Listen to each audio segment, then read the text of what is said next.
again. It's Donk with 3, locks it down with his USP, and there's a 4K on top of it. Whatever Zaiwu can do, Donk is up to the task. First of all, fed to Rez on the short side. Full blind is Shiro, but Rez is good for the trade. Double up from him, it's gotta be Donk. Oh. It's Donk or nothing. For Team Spirit, the hero rifle on the Prodigy player. Donk is doing it all. And now Prodigy meets Legacy as NIP look on to their longest standing man in the 1v3 clutch. Donk swings in and Donk wins. What, you just see him sigh, a big sigh of relief there. Sharpest tool in all of Counter-Strike. Just at 17 years of age, we've never seen anything like him before. Oh, the shadow betrays Carrigan. The AWP dispatches of him, and look at Donk do it! That's disgusting! Revolting from Donk! Once you eliminate the impossible, whatever remains, no matter how improbable, must be the truth. So, I think this is one of the classic upper executions Snappy is known for, but speaking of classic, that's a nice sequence from Donk. It's what we've come to expect from this young man. Time and time again, finding multiple kills. 25% margin. Got to give it some sort of a look in. Do some outside smokes here. Yeah, I think a very deflating kind of experience to have to save for like a minute and 15 seconds just to give the enemy team the map point. Donk back in a good position, lines them up. That's 2 more kills. Henry up to a quad, looking for the ace now. Snappy's up there. Oh! And he just deletes him. What can you say about that one? Is getting absolutely bombarded by utility. Magix has to step up in his stead. Blame F is gone. Magix flashed and forced to fall back as Zontix is sent to the front lines. He'll play behind that smoke. It clears to reveal him, and the AK-47 is down. Will swipe him away, but Donk is confident. He gets this out of the smoke, and this Deagle looking to break them apart, and Donk, oh, so close. One more bullet, and he had it, but he's got the AK, and Donk, despite everything being thrown at him, the AK-47 is picked up and Nature called, for sure, for sure. You cannot stop him. But yeah, this is what I was trying to show you before my shit fucking crazy play. Before my shit fucking crashed, which is weird. I should probably put something cyberpunk related, huh? Cyberpunk Easter eggs. Let's see. Every Easter egg found in Cyberpunk. In today's video, I have compiled all of the hidden Easter eggs, film, TV, and pop culture references found within Night City in Cyberpunk 2077. This video I'm almost done with this email. We'll get back to it in just a sec. Known ones that have been found by Reddit, reviewers, and revealed by CD Projekt Red themselves. And here I will show you where they are, as well as what they're. Why does the background to. stop? So let's go and see the Fallout. The background's supposed to. Blade Runner iconic moments and the sad Keanu Reeves meme, and explore every Easter egg within the Cyberpunk 2077 universe. Enjoy. Is it loop? Is it the closed file? You there? We start our list with some of the other game references that the devs of CD Projekt Red have put into their background's game, supposed to be all cool. their most popular game of all, Witcher 3. This one is really easy to spot and very early on within the game, and for those of us who have started a new game as a corpo, I wonder why it you will stops. most likely have stumbled across this one. When entering your office within the Arasaka Tower, you Yeah, I'm the same way. I'm more of a completionist too. For an email and leave, or ignore the office completely. You can also open your top drawer on your desk, and inside it find performance enhancement drugs, a trauma team card, but also a picture of Siri on the front cover of a magazine labeled Retro Gaming. Next to the image of Siri would be the Witcher 3 Wild Hunt logo, clearly going to show that in the cyberpunk world, Witcher 3 did release 52 years ago and was indeed Game of the Month. How that ties into the idea that nice. What chapter are you on? Into this world, as she is quoted as saying she saw people there had metal in their heads, waged war from a distance, using things similar to megascopes. I have no real idea. If Siri actually ventured into this world and saw this magazine, what would that mean? Maybe it would cause another conjunction of the spheres. Who knows? But regardless, this was a nice little Easter egg early in the game to give a little nod to the game that arguably put them on the mainstream map and got people so excited for Cyberpunk in the first place. Good to see you.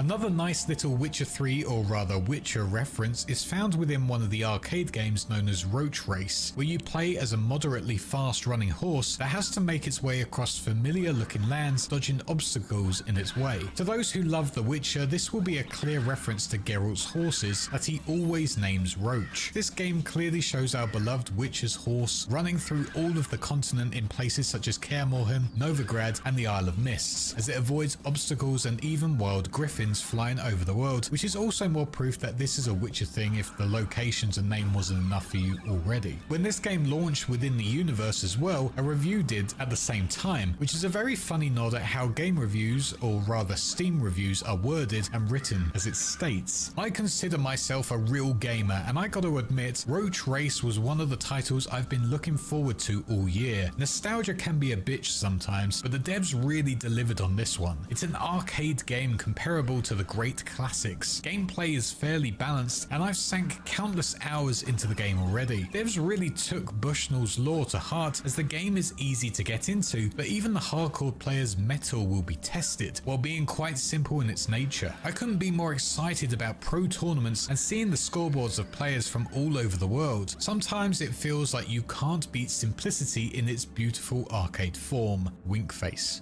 Winning this game, and unfortunately I have not, will earn you the Roach Whisperer costume as well, so you can truly show off your skills taming a mare, and also allowing you to get one step closer to becoming a Witcher, like our good friend Geralt of Rivia. Following on from the Roach game, there are also stickers located over the world and within the photo mode of the game as well, allowing us to really have our good pal on show when we share images. These stickers can be selected in the photo menu, but they are also on some of the cars that V can acquire, and actually on the first car you have at the start of the game, as well as the Quadra Turbo R VTEC. Not much to say about this one, but Roach is getting some serious representation within this game. Also quite fitting having Roach on the car, considering it's your way of getting around the open world, like Roach was in The Witcher 3. In the Phantom Liberty expansion, you have to call Solomon Reed on this nice yellow phone. However, so we where get would the fun be if it 50% didn't off have list other price, phone which numbers you can call means to see what happened. One is a nice Witcher reference once again, as if you enter the number 574 555 2377, you will hear this. What the? Pretty simple stuff, but pretty cool as well, 'cause it's 463.83. once again another Witcher reference, and Johnny gives a nice thumbs up when you listen to it. But then if you were to enter this number, 617 555 6277, you will go on to hear... Whoa. Yep, the cover version of Never Fade Away, which Johnny shows a more somber expression on his face, as it would bring back some bad memories of his past. Two nice numbers to call if you ever want to listen to some music whilst on a cool yellow retro phone with your bestie Johnny, even if he probably doesn't want to listen to the latter. In V's stash, if you bought the game on CD Projekt Red's own store, you'd get the Black Unicorn sword, inspired from the toy that Geralt and Yennefer use in their private moments, if you know what I mean. Sadly, I never got access to this sword, but its little description said it was crafted DRM-free, in reference to their DRM-free store of GOG. In the game now, thanks to Phantom Liberty, is Geralt's iconic sword, however, which really looks the part, named Gwynblade, which has That's what I'm using right now. Wolf in Elden Speech, which is really Black Swordsman cool, arc at the moment. Bookstore in my town sells manga, and I got the first 2 volumes for €30. That's a good deal. They said I can order all concurrent volumes. The final Witcher reference within I just realized multi-chat's over here. bridge connecting Hayward to Pacifica. Within Witcher, there would be tons, and For €30, and they said I can order all concurrent volumes. Plus, they have a loyalty card. 1 in 8 purchases for free. Nice. I really want to buy that like huge like encyclopedia set where all the books are black, but it costs so much money. It's like hundreds of dollars. Of a man who failed to get the cash, a problem many Witcher players used to find due to the debatable swimming mechanics. And alongside this would be a note that read, "I was so close. Thousands of caches and stashes all marked with that tantalizing question mark, the mark of 60 quid a pop. Yeah, exactly. It's a lot of money, but low-key worth it. Fishing rods, hooks and lines. It's a cruel, ludicrous game, one genuine find for every 1,000 fakes, one ace for a deck of spades, a queen hiding within a swarm of pawns. I promised myself I'd find it, even if it cost me my life. Thousands of stashes and I only have one left, but the exhaustion's gotten to me. I can't go on. This obsession has destroyed The feel of the softbacks are bit of frustration is all cool that too. remains. I feel If you that. find my notes, finish what I started. Find the cache with the question mark. Like when I used to read books, I would always prefer the NC Ring Road overpass that joins Haywood to Pacifica. Don't let paperback, my not hard card work cover. be in vain. Following the instructions, you will find the stash. Okay, I think I'm done with this it's email. all right loot, I guess. But most of All the numbers it's seem just yet appropriate. another nice Witcher reference. Boom. Going back into photo mode, we have a ton need of 408 other references related to a wide 20S. variety of Please things, from refer to games page 1 of movies to quotation TV from and the music, previous. and they are all done through poses or just names for poses, including "In the Name of the Moon, I'll Punish You," What? which is a memorable Sailor Moon pose; V's Bizarre pose, which is from JoJo's Bizarre Adventure; "You're Breathtaking," taken from Keanu Reeves' iconic moment when Cyberpunk was revealed to the world at E3; "Hard Pass" / "Now You're Talking" from the Hotline Bling music video; "Joker Stares" from the 2019 Joker movie. I don't look like a fucking idiot bringing a book twice the size of my head to a coffee shop. My name is V, just V. That's true. Obviously recreating that memorable line and pose from James Bond. V Shot First, which is a reference to the classic moment in Star Wars Episode 4 with Han Solo and the debate on who shot first. Like One of Your French Girls after the painting scene within Titanic. Run the Jewels based on the rap group who made a few tracks for the game itself. Roundhouse Shot to the Face based on Chuck Norris's famous roundhouse kick, as well as many more that were added to the game 408-20S. post-launch. Pretty simple pop culture references, but definitely a nice little nod to them as you take some scenic photos throughout the beautiful Night City. One of my personal favorite video game references is known as No Life 3, which is essentially Cyberpunk's way of saying that Half-Life 3 has finally been made. It's not actually Half-Life, of course, but this data shard that you can find in the Aldecados camp states that this game has been 50 years in the making, and finally, the wait is over. The game consists of a strong, silent type scientist named Baron Freemensch, definitely not Gordon Freeman, as he now ventures with his trusted crowbar to the Arctic Circle for some unknown reason, all with the help of his loyal companion known as Alice, definitely not Alex, as they both go on to fight aliens who have taken over their planet. To me, this is a hilarious little nod at how ridiculous the wait for Half-Life 3 is, and maybe one day we will finally get it, but it just makes me laugh that in Cyberpunk it technically exists, just under the kind name of No Life 3. Another Valve reference is in one of the best side quests within the game, in which you have to chase down the rogue Delamain taxis roaming all over Night City. One has a very familiar sounding voice if you have played the game Portal, sounding a lot like the crazy robot of GLaDOS, as she yells at you when you try and get her back to her home. It's quite clearly trying to be GLaDOS, as even the lines are their own references, with her stating, "I have a surprise waiting for you after this next test. Telling you would spoil the surprise, so I'll just give you a hint. I'm going to kill you, and all the cake is gone." revealing the big plot twist in Portal, and also embracing the meme that was going around the internet for many years. She also goes on to give you test results, something that GLaDOS does throughout the whole of Portal, with witty remarks such as, "Here come the test results. You are a horrible person. I'm serious. That's what it says. My bad, guys. A few more minutes. you gotta Just a love few more good minutes. Valve reference, and I do love that even the voice actor Ellen McLean got involved for this small cameo.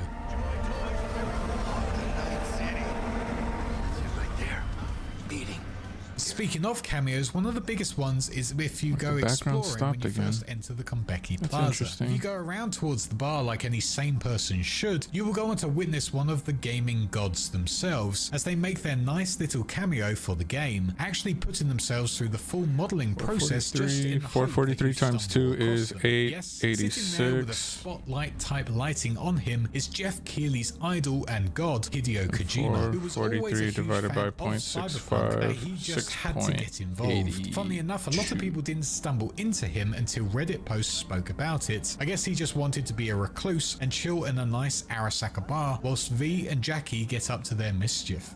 But that's not the only Kojima reference, as during River Ward's quest to search for the serial killer and sick individual known as Peter Pan, you will find one in a back room. When joining with River, you will go on to start a hunt for the killer and investigate a building to try and find as much information as possible. But it would be here where you can find Kojima's weird creation of BB Here we go. from Death Stranding, just sitting there in all its bizarre glory. It isn't actually labeled as BB, it's just called a container made of plastic and metal, but it does state below that it simulates conditions found in the uterus and maintains the life of the BB and detects BTs. So it clearly There's a does fit in BB-8. the world that Death Stranding No made. way, Death Stranding Easter egg in here? Death Stranding is within the cyberpunk and Yo, Witcher that's kind of universe. fire. If Siri can venture to all of these different worlds in space and time, has she been to the Death Stranding land where giant black goo takes people into the sky and does stuff? I'll be honest, I don't understand Death Stranding, but anyway, this was a nice cool reference to dope. find during this pretty dark quest. Overwatch is another game that is referenced within Cyberpunk, although it is extremely minor. This can be found during the Ghost Town mission with Panam, as you will go on to loot a hideout taking it from Nash. Here you will find a sniper called the Widowmaker, which just by the name alone and the nature of the weapon links closely to the sniper of the game known as Widowmaker, who wields her own weapon she names as Widow's Kiss. This is later followed up by another rifle being given to you by Panam after the quest Riders of the Storm, which is named the Overwatch sniper rifle. Maybe these names are just big coincidences, but I think personally it's CD Projekt Red's subtle nod to Blizzard and Overwatch, which was undeniably a cultural hit when it first came about and when Cyberpunk would have been in development. We good. Another more hidden Back to it, Easter back egg, to one it. that can be debated a little. I need to make although sure not this too much, video is out within the Badlands doesn't itself, play and it's quite in cool the for any background. Fallout fan like myself. This place would be located Actually, I could just outside close of the this. Biotechnica Flats area. And this is so annoying. Close file when inactive. Is that what's fucking it up?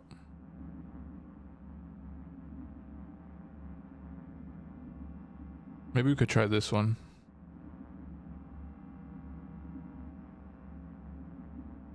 That's cool too.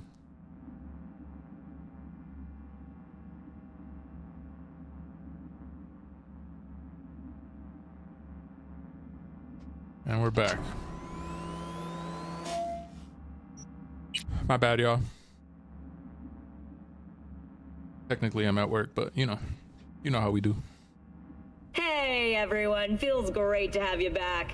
So then, did y'all hear about that Arasaka aircraft carrier docked in Night City called Kujira, or the Whale?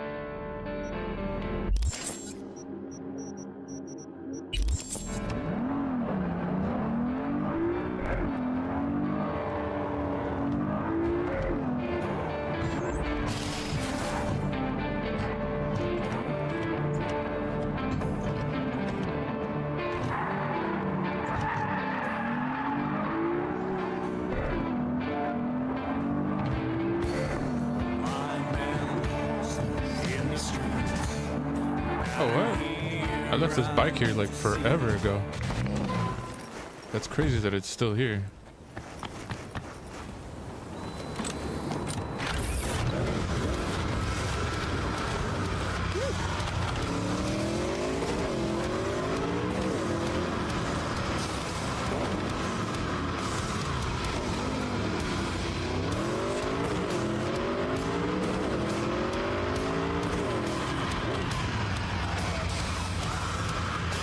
Oh, no way. I just got another one.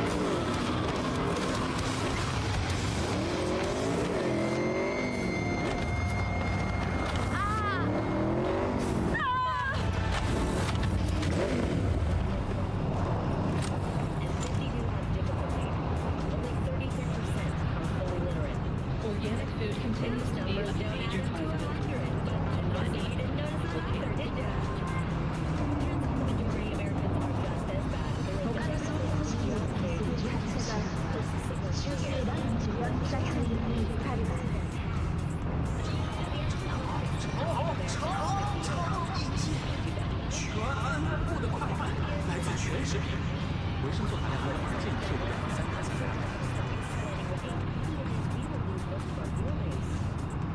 So I think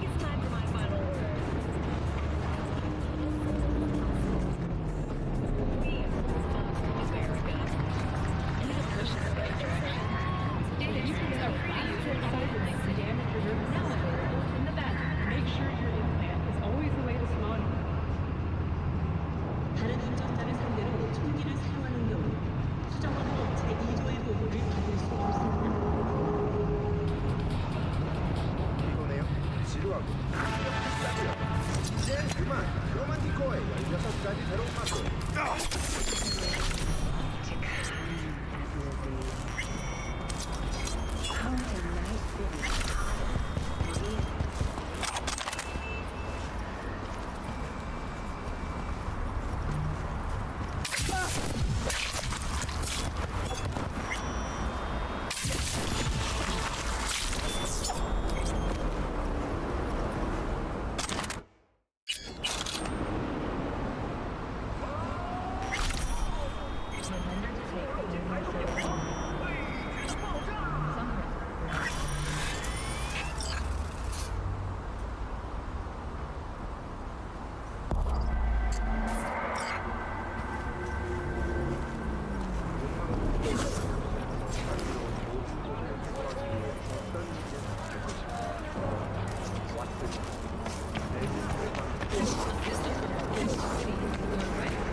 God, I just got a fucking huge ass email. This is what I get for streaming while working.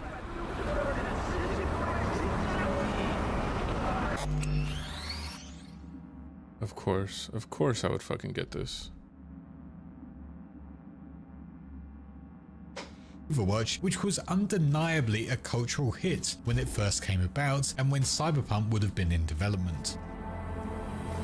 Another more hidden Easter egg, and one that can be debated a little, although not too much, is out within the Badlands itself, and is quite cool for any Fallout fan like myself. This place would be located outside of the Biotechnica Flats area, and actually in the middle of nowhere, just in the desert itself, but would be a walled off area with a circular disc outside of it that had the small numbers of 101 in the middle. To many, they would see this as a nice Fallout reference, as it would crudely resemble Vault 101 from Fallout 3. Considering both of these games look at close similarities and events in humanity's history, it's no surprise that Cyberpunk would give a little nod. But also, how can you not have a Fallout reference somewhere in this world? Getting a close look at one of the dead bodies goes on to confirm it a bit more as well, as the conversation between an Albert Cole and Gary Eaps states that they are doing a post-apoc LARP, pretending that they're like nuclear holocaust mutants and many other things, and with them pretending that, they will leave the safety of Bunker 101 for the first time since the war to see what it's all about, even going on to state the main quest line from Fallout 1. Okay, let's be honest, it's not that debatable at all. It's plain as day that this was a Fallout reference, and it's a great one to just stumble upon that honestly, until I started writing this video, I did not know it was a thing, so it was great to see it for myself.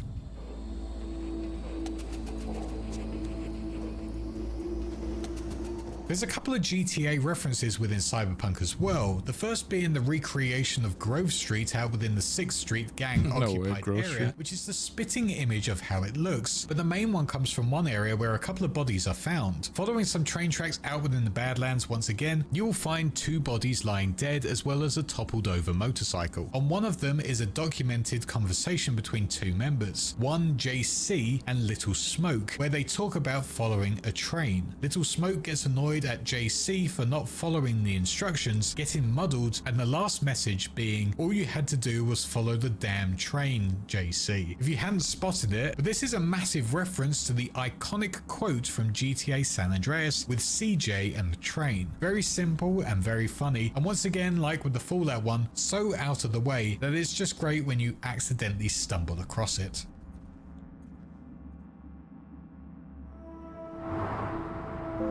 Video games aren't the only thing that is shown within Cyberpunk as Easter eggs. Films and TV are as well, and that is shown within the first mission you play with Jackie, as you are asked to find a client gone missing. Here you venture to an apartment room that is numbered 1237, extremely similar in numbering to the hotel room within The Shining that is room 237. And within this room, in the film and book, is a creepy lady in a bath named Lorraine Massey. The ghost of a dead woman is shown within this room at one point, and I think it's no coincidence that when you go into this room within the game, you go on to save an almost dead lady in a bath. It's a very subtle reference, and you can argue it's simply just coincidence, but I refuse to believe they chose that room number randomly. To me, it's quite clearly a nod to The Shining and the weird, creepy room that Danny would go on to enter later.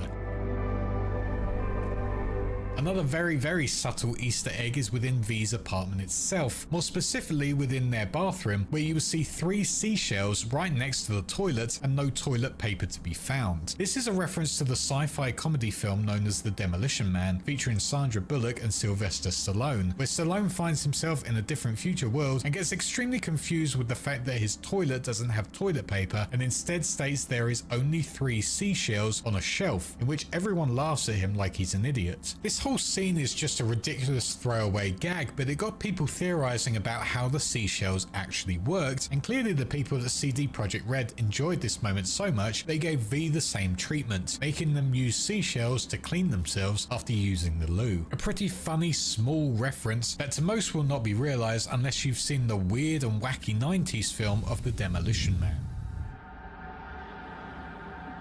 Another one is found during River Ward's final quest, in which you play a nice little game of AR, Trouble in Haywood, where you kill the bad guys with his niece and nephew. Here the 2 kids turn into NCPD officers themselves, role-playing as their own peacekeepers. This turns one into Lieutenant Henry Callaghan and another being Captain Joanne McClane, who does everything by the book. If you hadn't spotted the clear reference, Joanne McClane is essentially John McClane from the film Die Hard, even sort of copying their same hairstyle.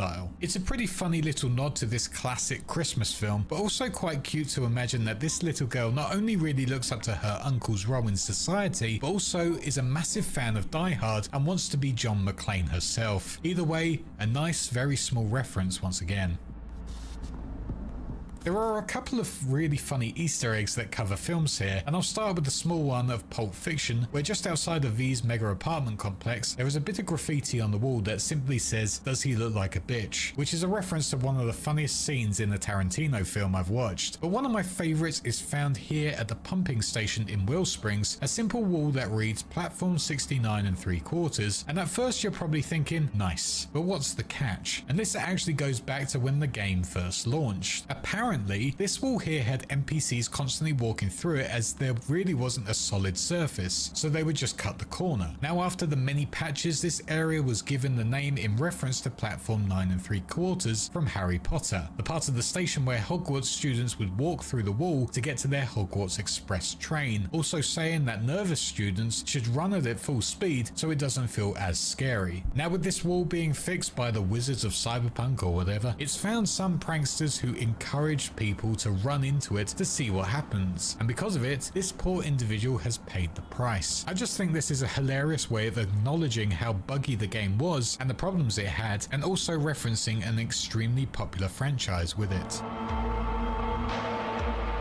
On top of that, out within Red Peaks within the Badlands once again, you are going to stumble across a dead body in a junkyard similar in style to Raish Bartmoss's grave. Here though, this body is within an ordinary fridge with a blue skull at the top end and a cowboy hat next to him. On his persons there is a data shard that explains that this man, named Stephen Hurt, was challenged by a viewer of his show to hide inside a fridge during an explosion to see if it would actually work at saving him, and would show it off in his next video. video. But quite clearly, this experiment that was to see if Indiana Jones's actions within the film The Crystal Skull would be possible was a big disaster, and because of it, he lost his life due to it. It's a nice funny Easter egg to show off how ridiculous that scene in the film was, and also a laugh at YouTubers who like to see if it's possible to do things seen in films. The worst part of this though is that you can't pick up the hat. Then again, you can get a similar one if you do the Roach Race minigame, so it's not the end of the world. Before exploring some of the other longer Easter eggs, one quick one is seen through Judy Alvarez's call symbol, which is of a friendly ghost coming out what looks like a clamshell. At first, this never meant anything to me, it was just a nice little image, but it's quite clearly a reference to Ghost in the Shell, the anime, film, book, and everything else that has to do with it. Clearly showing that she is a fan of it herself, so much so that she makes it her main image. She also seems to clearly love the Red Hot Chili Peppers, as she has the lyrics "Underwater where thoughts can breathe easy" from their song Parallel Universe, as well as the spider web tattoo on her elbow, which is also a reference to that same song. And she also has the lyrics "There was nothing to fear and nothing to doubt" from the Radiohead song called Pyramid Song, and honestly, that just makes me love Judy even more. These bands rule, and to have those lyrics tattooed on her clearly shows that someone in the dev team felt that that music choice was perfect for her character, and honestly, they were right. It fits perfectly. I love the TV series The Wire, and Phantom Liberty brought in tons of Wire references to the game, but they're so well hidden it's hard to capture footage of them. However, El Capitan's quests and interactions with other characters are big Wire references, and out there somewhere is an email with a man named Mike Sobotka, sharing the same name as Frank from the show, also mentioning a union that was present within it. There's also this toy gun which is distributed by Detective J. McNulty, Dominic West's character from the show. An NPC of Omar Little is out there somewhere as well, and there are also some lines said by Solomon Reed that are references to Omar's character in the show. I wish I had the footage for these references, but the smaller ones are hard to find, so let me know in the comments if you found them and where you found them. But I'm just happy to see The Wire getting some love in Cyberpunk, especially since they released their own detective-themed story. Another email Easter egg is found during the mission Spider and the Fly from Phantom Liberty, and it's between two individuals known as Biggs and Wedge. And if those names sound familiar, it's because they were originally two Star Wars characters named Biggs Darklighter and Wedge Antilles, two Red Squadron wingmen for Luke Skywalker, and then later the names got used for two characters in the Final Fantasy series, also using them as reference to Star Wars. So essentially, Cyberpunk's reference is an Easter egg inside of an Easter egg, a Russian egg if you will. The email doesn't say much, honestly. The names are the reference here, but it does talk about an expo being open with lots of activities to do. Okay, and I'm getting way too many emails. Players and Star Wars fans. And I'm sorry guys, but I just gotta end the stream. I don't want you guys to just watch me fucking do emails with like a video in the background. I'll be back like in an hour or two. Cyberpunk has some Easter eggs here referencing it. It was really slow for the majority of the morning. That's why I figured I could stream and fucking do it all, but genre of cyberpunk sci-fi. I gotta get the fuck out of here. I gotta focus on this shit.